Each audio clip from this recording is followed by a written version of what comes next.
He was a man who seemed ordinary, a respected member of his community, a man who entertained children as a clown, and a seemingly devoted citizen.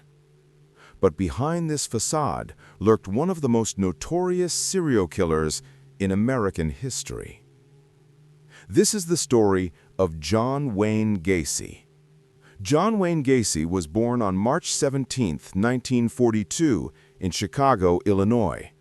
His early life was far from idyllic.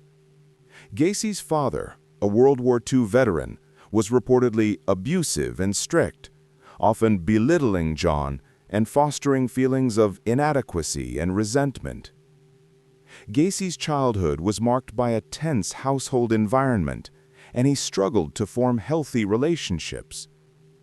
From a young age, he displayed troubling behavior, including aggression and an obsession with power and control.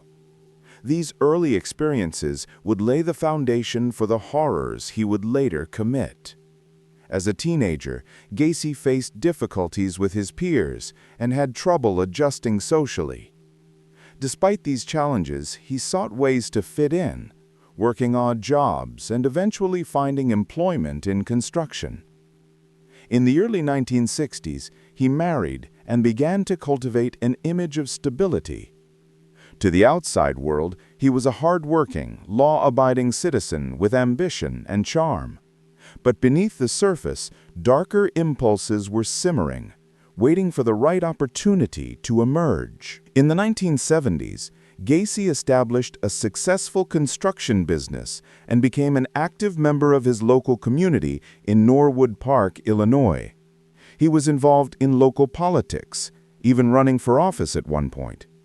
His home life, his volunteer work, and his social engagements painted a picture of an ordinary, even admirable man.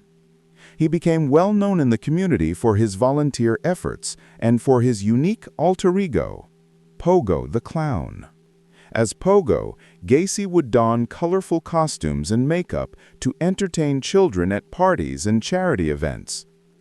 At the time, no one could have suspected that the cheerful clown hiding behind the makeup was also a predator preying on young men.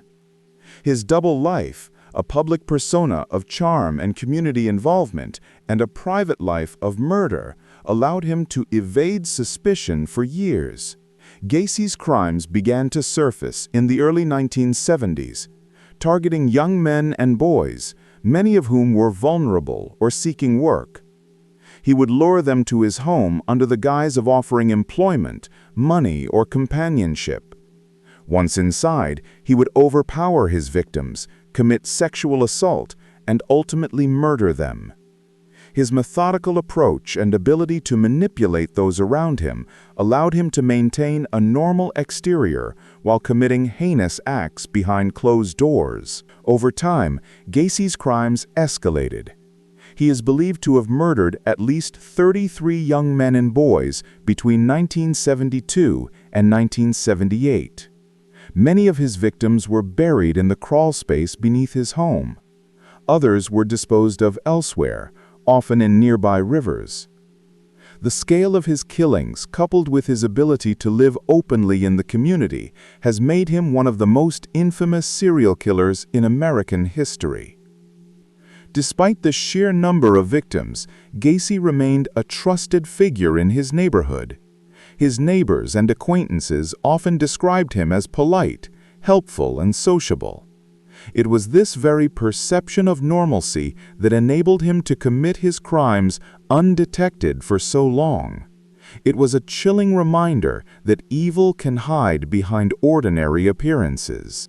The investigation into Gacy's crimes began in earnest in late 1978, following the disappearance of 15-year-old Robert Peast, a local boy who had gone missing after last being seen at work. Police began to follow leads, eventually connecting Peast's disappearance to Gacy. Investigators obtained a search warrant for Gacy's home, and what they found was horrifying. Authorities discovered evidence linking Gacy to multiple disappearances and murders. Over the course of the investigation, they uncovered the bodies of numerous victims buried in the crawlspace of his home. The grim reality of what lay hidden beneath the cheerful façade of Pogo the Clown shocked the nation. Gacy was arrested in December 1978, bringing an end to his reign of terror. Gacy's arrest revealed the horrifying extent of his crimes, but it also highlighted the complexity of his personality. He had maintained a double life so convincingly that even those closest to him were unaware of the atrocities he was committing. His charm, intelligence, and meticulous planning allowed him to evade suspicion for years, making him one of the most chilling examples of a predator who hides in plain sight. After his arrest, Gacy's trial began in February 1980. Over the course of the proceedings, the prosecution detailed the full scope of his crimes, presenting evidence of sexual assault, murder, and the systematic disposal of bodies. The trial captivated the public as the details of Gacy's actions were revealed. Despite his attempts to feign innocence and shift blame, the evidence was overwhelming. Gacy was convicted of 33 murders and sentenced to death. His appeals dragged on for years, but ultimately he was executed by lethal injection on May 10, 1994 at Stateville Correctional Center in Illinois. His execution marked the end of one of the most notorious criminal cases in U.S. history, but the impact of his crimes continues to be felt to this day.